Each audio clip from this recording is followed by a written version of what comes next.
بسم الله الرحمن الرحيم والضحى والليل إذا سجى ما ودعك ربك وما قلى وللآخرة خير لك من الأولى ولسوف يعطيك ربك فترضى ألم يجدك يتيما فآوى ووجدك ضالا فهدى ووجدك عائلا فأغنى فأما اليتيم فلا تقهر وأما السائل فلا تنهر وأما بنعمة ربك فحدث.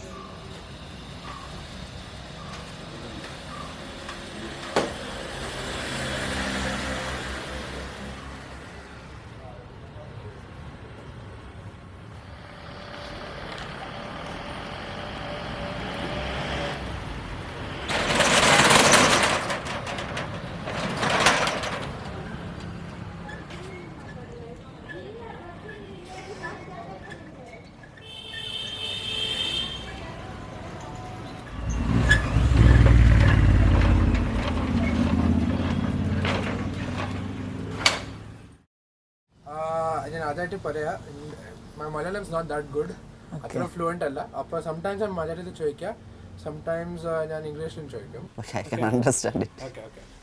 More than English. എൻ്റെ പേര് മഹേഷ് എന്നാണ്. ഓക്കെ, എൻ്റെ പേര് മഹേഷ് എന്നാണ്. കടയുടെ പേര് ഹർഷ ബേക്കറി ആൻഡ് സ്വീറ്റ്സ്. എൻ്റെ പേര് ഷാക്കിർ, കടയുടെ പേര് ഫ്രഷ് മാർട്ട് സൂപ്പർ ബസാർ. എൻ്റെ പേര് ദാവൂദ്, കടയുടെ പേര് ക്ലബ് 46. നിങ്ങൾ ആദ്യം എവിടെ താമസിക്കുന്നുണ്ടായിരുന്നു? കേരളയിലെ കണ്ണൂർ ജില്ലയിൽ. ബാംഗ്ലൂർ മുന്നേ ഞാൻ ദുബായിലായിരുന്നു. ദുബായിലുണ്ടായി. നിങ്ങൾ കേരളത്തിൽ താമസിക്കുന്നുണ്ടായിരുന്നു? കേരളത്തിലുണ്ടായി. കേരളത്തിൽ ഞാൻ ദുബായിൽ പോയി, ദുബായിൽ നിന്ന് ഞാൻ ഇങ്ങോട്ട് വന്നതാണ്. പക്ഷേ നിങ്ങൾ ബോൺ ആൻഡ് ബ്രോട്ട് അപ്പ് ആദ്യമായിട്ട് കേരള കണ്ണൂർ. ഞങ്ങൾ കേരളത്തിൽ മലപ്പുറം ജില്ലയിലെ നിലമ്പൂർ എന്ന് പറഞ്ഞ സ്ഥലത്താണ്. അവിടെയാണ് താമസിച്ചുകൊണ്ടിരുന്നത്. പിന്നെ അതിൻ്റെ ഇടയിൽ അവിടെ കുറച്ച് കാര്യങ്ങളൊക്കെ ആയിട്ട് ഇപ്പം ഞാൻ ചെറുതായിട്ട് ബിസിനസ്സൊക്കെ ചെയ്തുകൊണ്ട് നടക്കുന്നത്, ചെറിയ ബിസിനസ്സൊക്കെ. ഫുഡ് തന്നെ, ഫുഡ് ഇൻഡസ്ട്രി തന്നെ. അതായത് ഈ ഇടിയപ്പം, അപ്പം ഇങ്ങനത്തെ കാര്യങ്ങളൊക്കെ ചെയ്തിട്ട് സപ്ലൈ ചെയ്യുന്ന ചെറിയ പരിപാടിയൊക്കെ ആയിട്ട് ഇങ്ങനെ നടക്കായിരുന്നു. പിന്നെ അതൊക്കെ സ്റ്റോപ്പ് ചെയ്ത് ഇങ്ങനെ ചുമ്മാ വേറെ ചെറിയ പണികളൊക്കെ ആയിട്ട് നാട്ടിലിങ്ങനെ നടന്നപ്പോഴാണ് ഇവർ ഈ ഷോപ്പിക്ക് ഇൻവൈറ്റ് ചെയ്തത്. സോ അങ്ങനെ വന്നതാണ്. ഫാമിലി അല്ല, സ്വന്തമായിട്ട് ചെയ്തത്. അതൊരു ലീസ് കമ്പനിയായിരുന്നു. ഞാൻ ലീസിനെടുത്ത് നടത്തിക്കൊണ്ടിരുന്നത്. അതിൽ ഫ്രണ്ട് ഉണ്ടായിരുന്നു പാർട്ട്ണറായിട്ട്. അത് കഴിഞ്ഞിട്ട് പിന്നെ സ്വന്തമായിട്ട് തുടങ്ങി. ഞാനും പിന്നെ അനിയനെയും കൂടെ കൊണ്ടുപോയി. ഞാനും അനിയനും മാത്രമായി. പിന്നെ ആക്സിഡൻ്റലി സ്റ്റാർട്ടായതാണ്.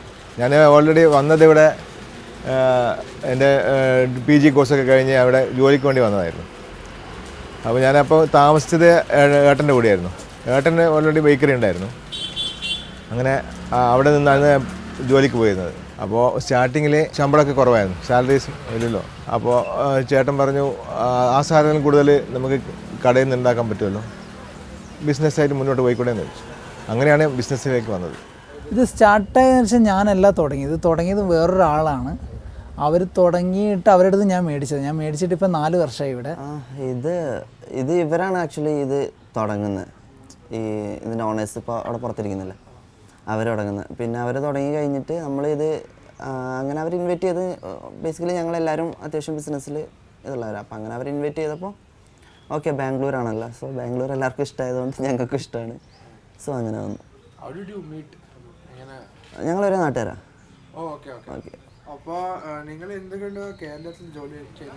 കേരളം ഞാൻ ഇവിടെ കുറച്ചുകൂടി ഓപ്പർച്യൂണിറ്റീസ് കൂടുതൽ ബാംഗ്ലൂരാണ്.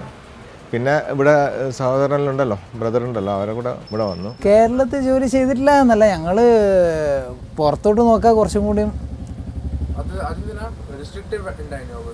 ഇല്ല, അങ്ങനത്തെ റിസ്ട്രിക്റ്റ് ചെയ്യുന്നതുമില്ല. എനിക്ക് പുറത്തേക്ക് വരാനാണ് കുറച്ചും കൂടി ഇഷ്ടം. കേരളത്തിൽ നിന്ന് പുറത്ത് പോവുക എന്നുള്ള രീതിയിൽ ഞാൻ ഇങ്ങോട്ടേക്ക് വന്നു, അത്രയേ ഉള്ളൂ. ദുബായിൽ ജോലി ചെയ്തു. ദുബായിൽ ഒരു ഹോട്ടലിൽ മാനേജറായിട്ടുണ്ടായി. Shark hotel. പിന്നെ എന്തിനാ ഇവിടെ വന്നത്? ഇവിടെ വന്നു വെച്ചാൽ ഇത് അവിടെ ഞാൻ വേറൊരാളുടെ കീഴിൽ ജോലി ചെയ്യുന്നല്ലേ ഉണ്ടായേ. അപ്പോൾ ഇവിടെ സ്വന്തമായിട്ട് നമുക്ക് എന്തെങ്കിലും തുടങ്ങാം എന്നുള്ളൊരു പ്ലാനിലാണ് ഇങ്ങടേക്ക് വന്നത്. അങ്ങനെ ഇവിടെ വന്നു ഇത് മേടിച്ചു. കേരളത്തിൽ ജോലി ചെയ്യുന്നതെന്ന് വെച്ച് കഴിഞ്ഞാൽ ഞാൻ കേരളത്തിൽ തന്നെ ആയിരുന്നു ഇത്രയും കാലം.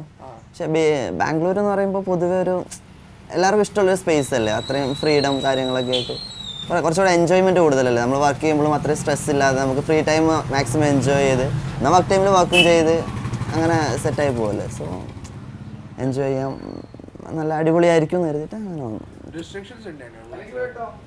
ഇല്ല, റെസ്ട്രിക്റ്റ് ഒന്നും ചെയ്തില്ല, കുഴപ്പമില്ല. ഞാൻ ഇതിന് മുന്നേ ബാംഗ്ലൂർ വന്നിട്ടുണ്ട്. അവിടെ മടിവാള സൈഡിൽ കുറച്ച് കാലം ഉണ്ടായിരുന്നു.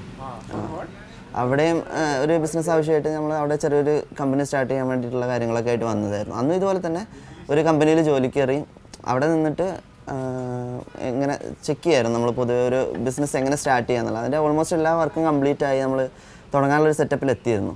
ബട്ട് ചെറിയ ഇഷ്യൂസ് കാരണം തുടങ്ങാൻ പറ്റിയില്ല. റെസ്റ്റോറൻ്റ് അല്ല, അത് വേറെ ഒരു ഈ പെയിൻറ്റിങ്ങിൻ്റെയൊക്കെ ഒരു കമ്പനി. എൻ്റെ ഒരു ഫ്രണ്ടും കൂടെ ഉണ്ട്. സോ അവന് ഈ പെയിൻറ്റിങ്ങിലൊക്കെ നല്ല അടിപൊളിയാണ്. സോ അവനെ വെച്ചിട്ട് ഞങ്ങൾ രണ്ടുപേരും കൂടെ കൂടിയിട്ട് ഒരു കമ്പനി പ്ലാൻ ചെയ്തിരുന്നു. അതിൻ്റെ ഓൾമോസ്റ്റ് വർക്കൊക്കെ കംപ്ലീറ്റ്, രജിസ്ട്രേഷനൊക്കെ ഓൾമോസ്റ്റ് ചെയ്ത് സെറ്റപ്പിലായിരുന്നു. പക്ഷേ പിന്നെ ഫിനാൻഷ്യലി കുറച്ച് പ്രോബ്ലംസ് ഒക്കെ വന്ന സമയത്ത് നമുക്കത് സെറ്റ് ചെയ്യാൻ പറ്റിയില്ല. സോ അങ്ങനെ അത് ത്രൗട്ട് ചെയ്തിട്ടില്ല, അവിടെ നിൽക്കുന്നുണ്ട്, തുടങ്ങും. ബാംഗ്ലൂരേക്ക് മാറിയ 2022. ഞാൻ എൻ്റെ അനിയനും ഉണ്ടായി. ആളിപ്പോൾ മലേഷ്യയിലേക്ക് പോയി. Me alone. 2000-ലാണ് ഇവിടെ എത്തിയത്, 2000-ൽ. ഇപ്പോൾ 26 ഇയേഴ്സായി. അവിടെ ഒരു 7 വർഷത്തോളം ചേട്ടൻ്റെ കൂടെ ആയിരുന്നു. അവിടെ ആ ഫസ്റ്റ് സ്റ്റാർട്ടിങ്ങിൽ ഒരു 1-1.5 വർഷത്തോളം ഞാൻ കമ്പനി ജോലിക്കൊക്കെ പോയി. പിന്നെ ചേട്ടൻ്റെ കൂടെ തന്നെ സ്ഥിരമായി. ഒരു 2007-ന് ശേഷം ഈ കട ഓപ്പണായി. ഞാനിപ്പോൾ ഇതിന് വന്നിട്ട് ഏകദേശം ഒരു 2-3 മാസമായി കാണും, അത്രേ ആയിട്ടുള്ളൂ. അതിൻ്റെ മുന്നേ 2-3 മാസം അപ്പുറത്തുണ്ടായിരുന്നു ഞാൻ മടിവാള സൈഡിൽ. ഇവിടെ മടിവാള വന്നതിന് ശേഷം ഞാൻ വീണ്ടും കേരളത്തിൽ പോയി. കേരളത്തിൽ ട്രിവാൻഡ്രം അവിടെ നെക്സ്റ്റ് കമ്പനി ഓപ്പൺ ചെയ്തു, ഞാൻ പറഞ്ഞില്ലേ. അങ്ങനെ അവിടെ തന്നെ ആയിരുന്നു. പിന്നെ അത് കഴിഞ്ഞ് അതും സ്റ്റോപ്പ് ചെയ്ത് കഴിഞ്ഞ് ഞാൻ നാട്ടിൽ വന്ന്. പിന്നെ നാട്ടിലിങ്ങനെ ചെറിയ അങ്ങനെ പണിയൊന്നുമല്ല, എന്തെങ്കിലുമൊക്കെ ആരെങ്കിലും വിളിച്ചു കഴിഞ്ഞാൽ എന്തെങ്കിലും പണിക്കോ അങ്ങനെയൊക്കെ ഒരു മൂടായിട്ട് ഇങ്ങനെ നടക്കുമായിരുന്നു. ബേസിക്കലി ഞാൻ കോളേജിൽ പോയിട്ടില്ല. പോയിട്ടുണ്ട്, കോഴ്സ് എടുത്ത് പഠിച്ചിട്ടുണ്ട്, പക്ഷേ ഡിഗ്രി എടുത്തിട്ടില്ല. എഞ്ചിനീയറിംഗും അല്ല, ഞാനൊരു പറയുകയാണെങ്കിൽ എഞ്ചിനീയറിംഗ് ഒരു CNC കമ്പ്യൂട്ടർ ന്യൂമറിക്കൽ കൺട്രോളിംഗ് എന്ന് പറഞ്ഞിട്ടൊരു കോഴ്സ് ഉണ്ട്. ആ കോഴ്സ് പഠിച്ചിട്ടുണ്ട്. ജസ്റ്റ് ബേസ് അത്രേ ഉള്ളൂ, അല്ല വലിയ കാര്യമൊന്നുമില്ല. അതിൽ കുറച്ച് ദിവസം വർക്ക് ചെയ്തുള്ളൂ, കഴിഞ്ഞ് ഞാൻ നിർത്തി. ഇൻട്രസ്റ്റ് ഉണ്ടായില്ല, ഞാനൊന്ന് ഇവിടെ കോളേജ് ലൈഫ് എൻജോയ് ചെയ്യാന്നുള്ളൊരു മൂഡിൽ പോയത്. അല്ലാതെ എനിക്ക് ബിസിനസ്സിലായിരുന്നു ഇൻട്രസ്റ്റ്. സോ ഞാൻ തുടക്കം മുതലേ +2 പഠിക്കുന്ന സമയത്ത് എനിക്ക് ബിസിനസ്സിലായിരുന്നു ഇൻട്രസ്റ്റ്. സോ പഠിച്ച് ബേസിക് നോളേജ് വേണം, എന്തായാലും പഠിക്കണം എന്നുള്ളൊരു മൂഡൊക്കെ ഉണ്ടായിരുന്നു. പക്ഷേ എന്തോ ഒരു മൈൻഡ് സെറ്റായില്ല. എനിക്കെപ്പോഴും +2 കഴിഞ്ഞ ഉടനെ തന്നെ എന്തെങ്കിലും ചെയ്യണം അങ്ങനെ ഒരു മൂഡ് വന്ന സമയത്ത് സോ ക്വിക്ക് ചെയ്തു. അപ്പോൾ ഇങ്ങനെ കോളേജ് ലൈഫ് നമ്മൾ മൂവീസിലും അല്ലാതെ ഫ്രണ്ട്സ് പറയുന്നതൊക്കെ കേട്ടിട്ട് അതിൻ്റെ ഒരു ഇത് മനസ്സിലായി, കോളേജിൽ പോകണമെന്ന് തോന്നി. അങ്ങനെ ഞാൻ തന്നെ എൻ്റെ ഫീസ് ഞാൻ തന്നെ കൊടുത്ത് ഞാൻ തന്നെ പഠിച്ച് ഞാൻ തന്നെ പഠിച്ച് അങ്ങനെ ചെറിയ കോഴ്സായിരുന്നു, അധികം കാലമൊന്നും ഇല്ലായിരുന്നു, ഒരു 5-6 മാസം അത്ര. ആ കോളേജ് ലൈഫ് ഒന്ന് എൻജോയ് ചെയ്യാന്നുള്ള മൂഡ് മാത്രം. ഫസ്റ്റ് വരുമ്പോൾ ഡിഫിക്കൽട്ട്, ബിക്കോസ് എനിക്ക് ലാംഗ്വേജിൻ്റെ പ്രശ്നമുണ്ട്, പിന്നെ ആൾക്കാരായിട്ടൊന്നും എനിക്ക് വലിയൊരു ഇതില്ല. ആദ്യം കുറച്ച് ഡിഫിക്കൽട്ട് ഉണ്ടായി, പക്ഷെ എന്നാൽ ഇപ്പോൾ ഫാമിലി പോലെ, കാരണം എല്ലാവരും ഒരു ബ്രദറിൻ്റെ ഒരു ടൈപ്പായി. എല്ലാവർക്കും കുറേ കസ്റ്റമേഴ്സ് ഉണ്ട്, പിള്ളേരാ കൂടുതൽ, പിന്നെ ലോക്കൽസും ഒക്കെ.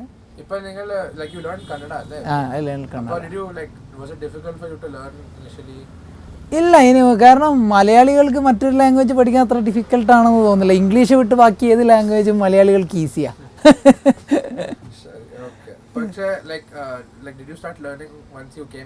ഇല്ല, ഞാൻ ഇവിടെ വന്നിട്ട് പഠിച്ചതാ. ഇവിടെ വന്ന് ആ ടൈം എനിക്കൊരു മലയാളവും കന്നഡയും അറിയുന്ന ഒരു സ്റ്റാഫ് ഉണ്ടായി. അപ്പോൾ എന്ത് സംശയം ഉണ്ടോ അവനോട് ചോദിച്ചു. പിന്നെ ഞാൻ ഇവിടെയുള്ള ലോക്കൽസിനോടും സംസാരിച്ച് ഇല്ല, ആദ്യം പ്രോബ്ലം ഇല്ലാത്തതെന്ന് വെച്ചാൽ എൻ്റെ സ്റ്റാഫിൽ ഒരാൾ കന്നഡക്കാരനായിരുന്നു, ഇവിടുത്തെ സ്റ്റാഫ്. ഇപ്പം അവനും ഇല്ല. അപ്പോൾ സ്റ്റാഫ് ആ ടൈം കാരണം സൃഷ്ടി കോളേജ് അപ്പോൾ കൂടുതലായിരുന്നു. അപ്പോൾ ബിസിനസ്സും കുറച്ച് അടിപൊളിയായിരുന്നു. ഇപ്പം കുറച്ച് ബിസിനസ് കുറഞ്ഞു. സ്റ്റുഡൻ്റ് തന്നെയാണ്. SP college student. പിന്നെ ഇവിടെ സെറ്റിൽ ചെയ്യാൻ ഈസി ആണോ ഡിഫിക്കൽട്ട്? ഈസി ആയിരുന്നു. പൊതുവേ എനിക്ക് ഇങ്ങനത്തെ ഒരു കൾച്ചർ ഭയങ്കര ഇഷ്ടമാണ്. പൊതുവേ ഇപ്പോൾ നമ്മുടെ നാട്ടിൽ ഇങ്ങനെ മുടിയൊന്നും വെച്ച് ആരും നടക്കില്ല. ഓക്കെ, ഇപ്പോൾ ഇതുണ്ടോ നോർമലായിട്ട് എല്ലാവരും ഒരു നോർമൽ കട്ട്, നോർമൽ സ്റ്റൈലിങ് ആ ഒരു മൂഡാണ്. സോ എനിക്ക് കുറച്ചുകൂടി ഡിഫറെൻ്റ് ആയിട്ട് നടക്കാനാണ് ഇഷ്ടം. ഞാൻ പൊതുവേ മാക്സിമം ഡിഫറെൻ്റ് ആവാൻ നോക്കാറുണ്ട്. റെസ്ട്രിക്ഷൻസ് ഒന്നുമില്ല, കുഴപ്പമൊന്നുമില്ല. ബട്ട് ഒന്നുകൂടെ കുറച്ചുകൂടെ നമുക്ക് ഫ്രീഡം കിട്ടും ഇവിടെ. കന്നഡ എനിക്ക് ഇവിടെ നമുക്ക് ഓൾമോസ്റ്റ് വലിയ കുഴപ്പം വരുന്നില്ല. കാരണം ഓൾമോസ്റ്റ് കസ്റ്റമേഴ്സൊക്കെ മലയാളീസാണ്. സോ അത് വരുന്നില്ല. പിന്നെ കന്നഡ വരുന്നവർക്ക് എനിക്ക് ഹിന്ദി അറിയാം നന്നായിട്ട്. സോ ഹിന്ദിയിൽ സംസാരിക്കുന്നതുകൊണ്ട് കന്നഡ ഒട്ടും അറിയില്ല. പക്ഷെ ഓൾമോസ്റ്റ് ഹിന്ദി എല്ലാവർക്കും അറിയുന്നതുകൊണ്ട്, എല്ലാവർക്കും അല്ലെങ്കിലും ഓൾമോസ്റ്റ് എല്ലാവർക്കും അറിയുന്നതുകൊണ്ട് വലിയ കുഴപ്പമില്ലാതെ പോകുന്നുണ്ട്. പിന്നെ കുറച്ച് ഇംഗ്ലീഷും കുറച്ച് ഹിന്ദിയും കുറച്ച് മലയാളം തമിഴ് എല്ലാം കൂടെ മിക്സ് ചെയ്ത് നമുക്ക് ആദ്യം കാര്യം മനസ്സിലാക്കി കൊടുക്കും. തമിഴ് പറയും, ഹിന്ദി അറിയും, തമിഴ് പറയും, മലയാളം പറയും. മൂവീസ് കാണും. പിന്നെ മെയിൻ അതൊന്നുമല്ല, ഞാൻ പറഞ്ഞ എൻ്റെ കമ്പനിയിലെ മൊത്തം സ്റ്റാഫ് മൊത്തം ഹിന്ദിക്കാരായിരുന്നു. ഇതിന് മുന്നേ വേറൊരു ടീം നടത്തിക്കൊണ്ടിരുന്നു. ഇപ്പോൾ നമ്മൾ എടുത്തതിന് ശേഷം ഇപ്പോൾ ഒരു 4 മാസം ഒക്കെ ആവുന്നു.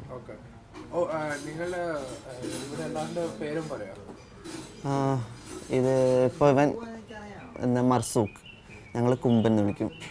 പിന്നെ കുമ്പൻ എങ്ങനെ പറയാം, ഞങ്ങളുടെ നാട്ടിൽ അങ്ങനെ പുള്ളി അങ്ങനെ വിളിച്ചിട്ട് നമ്മൾ പേരിടുമല്ലോ പല ഫ്രണ്ട്സിനൊക്കെ. അങ്ങനെ ചെറുപ്പം മുതലേ അങ്ങനെ വിളിച്ചിട്ട് ഇപ്പോൾ അവന് മർസൂഖ് എന്ന് പറഞ്ഞാൽ ഓൾമോസ്റ്റ് കുറച്ച് പേർക്കൊക്കെ അറിയുള്ളൂ. പക്ഷെ കുമ്പൻ എന്ന് പറഞ്ഞാൽ നാട്ടിൽ ഫേമസ്, എല്ലാവരും അറിയും. എല്ലാവരും കുമ്പെന്ന് വിളിക്കുന്നത്, ഇവരെല്ലാവരും കുമ്പെന്ന് വിളിക്കുന്നത്. പക്ഷേ it's not here official name. പക്ഷെ ഞങ്ങളിട്ട പേര് ജസ്റ്റ് നിക് നെയിം ലൈക്ക്. പിന്നെ ഇത് സലീം. പിന്നെ വേറെ ആളുണ്ടാവില്ലേ തൊപ്പി വെച്ചിട്ട് കുറച്ച് ബൾക്കായിട്ട്, പുള്ളി സലാം. പിന്നെ ബില്ലടിക്കുന്നവർ പയ്യുന്നില്ലേ, അവൻ്റെ പേര് സാനു എന്ന് ഞങ്ങൾ വിളിക്കും. അവൻ്റെ പേര് ആഷിഖ്. യോഗേഷ് ഭായി രാത്രി ആയിരുന്നു. അന്നൊക്കെ മെയിനായിട്ട് വീട് വിട്ട് വരാനുള്ള ഒരു ബുദ്ധിമുട്ട്. പിന്നെ ഞാൻ 2009 ശേഷം കല്യാണം കഴിച്ചു, മാരീഡ്. അതിനുശേഷം ഇവിടെ തന്നെ സെറ്റിലായി. ഇപ്പോൾ ഓക്കെ. ഇല്ല, നിലവിൽ പ്രോബ്ലം എന്ന് പറഞ്ഞാൽ ബിസിനസ് കുറച്ച് കുറവാണ്. അതെല്ലാം ഓൺലൈൻ ബിസിനസ് വന്നതിൻ്റെ പ്രശ്നങ്ങൾ ഞങ്ങൾക്കും ഉണ്ട്, അല്ലാതെ വേറൊരു പ്രശ്നങ്ങളൊന്നുമില്ല. ഇപ്പോൾ എന്ന് പറഞ്ഞാൽ പൊതുവേ ഒരു ടൈറ്റ് ഉണ്ട്, പക്ഷെ വലിയ കുഴപ്പമില്ല. ഇപ്പോൾ ഒന്നാമത് എന്തോ ഇപ്പോൾ ഈ എക്സാമൊക്കെ തുടങ്ങിയില്ലേ കോളേജിലൊക്കെ, അതിൻ്റെ നല്ലൊരു ടൈറ്റ് വന്നായിരുന്നു. പക്ഷേ എക്സാം കഴിഞ്ഞ് കുറേ വീട്ടിൽ നാട്ടിൽ പോകുന്നു, തിരിച്ചു വരുന്നു. അങ്ങനെ നമുക്ക് ഒന്നാമത് സ്റ്റുഡൻസ് ആണല്ലോ നമ്മൾ മെയിൻ കസ്റ്റമേഴ്സ്. സോ അതിൻ്റെ ഒരു ഇതുണ്ടായിരുന്നു, പക്ഷെ വലിയ കുഴപ്പമില്ല, ഓക്കെയാണ്. പിന്നെ ഇവിടെ like most of the people who come here മലയാളീസാണോ അല്ലെങ്കിൽ? മലയാളീസാണ് മോസ്റ്റ്. ഇപ്പം തന്നെ ഇവിടെ ഇരിക്കുന്നതിൽ എല്ലാവരും മലയാളീസാണ്. ഇപ്പോൾ ഇവിടെ ഇരിക്കുന്ന എല്ലാവരും മലയാളീസാണ് പൊതുവെ വരുന്നത്. ഒന്നാമത് നമ്മൾ മലയാളം ഫുഡാണ്, കേരള ഫുഡാണ് പ്രൊവൈഡ് ചെയ്യുന്നത്. സോ മലയാളീസ് കൂടുതൽ അട്രാക്റ്റ് ആവും. പിന്നെ ഇപ്പം എൻ്റെ ഫൈനൽ ക്വസ്റ്റ്യൻ ഉണ്ട്. If you had the option to do something else, like not running this shop, like based on your interests and the passion, what would you be doing? നാട്ടിലെ ഇപ്പോൾ ഈ teaching ഫീൽഡായിരുന്നു എനിക്ക് ഇഷ്ടം. പക്ഷേ ഇപ്പോൾ ഓൾറെഡി ഡിഗ്രി ഉണ്ട്, PG ഉണ്ട്, പക്ഷേ ഇതില്ല, B.Ed ഇല്ല. ഓക്കെ, ഇതില്ലെങ്കിൽ നാട്ടിൽ പോയി എന്തെങ്കിലും ചെയ്യാം. ഞാനത് അന്നേരം എക്കണോമിക്സ് ആയിരുന്നു. എനിക്ക് വേറെ ഇത് വിട്ടിട്ടുള്ളൊരു പാഷൻ എന്ന് പറയുന്നത്, ഞാൻ ഈ PG നടത്താനും വല്ലാത്തൊരു ആഗ്രഹമുണ്ട്. ഈ PG നടത്താനുള്ള അതിന് പ്ലാൻ ഇങ്ങനെ ആക്കിക്കൊണ്ടുണ്ട്. പിന്നെ ഇതേപോലെ റണ്ണിങ് ഷോപ്പ് തന്നെയാണ് മലേഷ്യയിൽ ഞങ്ങളൊരു പ്ലാൻ നടത്തിക്കൊണ്ടുണ്ട്. സെയിം ഇതേ ടൈപ്പ് അനിയൻ്റെ കൂടെ അങ്ങനെ നടത്താനുണ്ട്. അതുപോലെ ഇവിടെ തന്നെ ഫ്രണ്ട്സിൻ്റെ കൂടെ ഒരു PG സ്റ്റാർട്ട് ആകാനുള്ള പ്ലാനുമുണ്ട്. എലങ്കയിൽ തന്നെ ആയിരിക്കും. അതൊരു സ്വപ്നമായിട്ടുണ്ട്. ഈ വർഷം ലാസ്റ്റ് ആകുമ്പോഴേക്കും അതൊന്ന് റെഡിയാക്കണം, അങ്ങനെ ഒരു പ്ലാൻ ഉണ്ട്. ഞങ്ങളിവിടെ ചെറിയ പ്ലാൻസ് ഉണ്ട്, പക്ഷേ അത് പറയാറായിട്ടില്ല. അതിൻ്റെ പ്ലാനിങ്സ് നടന്നുകൊണ്ടിരിക്കുന്നുണ്ട്. സോ ഇവിടെ ഈ സൈഡ് തന്നെ യലഹങ്ക സൈഡിൽ തന്നെ വേറെ ചെറിയ പ്ലാൻ ചെയ്തുകൊണ്ടിരിക്കുന്നുണ്ട്. പക്ഷേ അതിൻ്റെ കൺഫേം ആയിട്ടില്ല. ഒരു ഷോപ്പ് തന്നെ, പക്ഷേ it's not restaurant, it's like a cafe. ചെറിയ പരിപാടി, എന്നാൽ കുറച്ചുകൂടെ അട്രാക്റ്റീവ്, കുറച്ച് ആംബിയൻസ് ഒക്കെ ക്രിയേറ്റ് ചെയ്ത് കുറച്ച് മ്യൂസിക്കും കാര്യങ്ങളൊക്കെ ആയിട്ട് യലഹങ്ക നടക്കുമെന്ന് അറിയില്ല. പ്ലാൻ ചെയ്തുകൊണ്ടിരിക്കുന്നത്, അതിനെക്കുറിച്ച് അന്വേഷിച്ചുകൊണ്ടിരിക്കുകയാണ്. സെറ്റായി കഴിഞ്ഞാൽ ഓക്കെ. Thank you.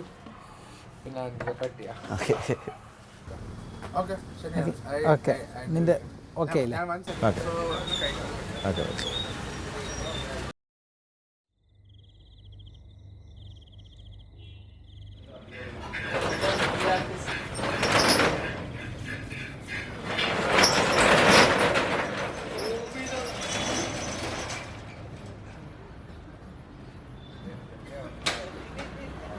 എവിടെയാടാ മന്തി?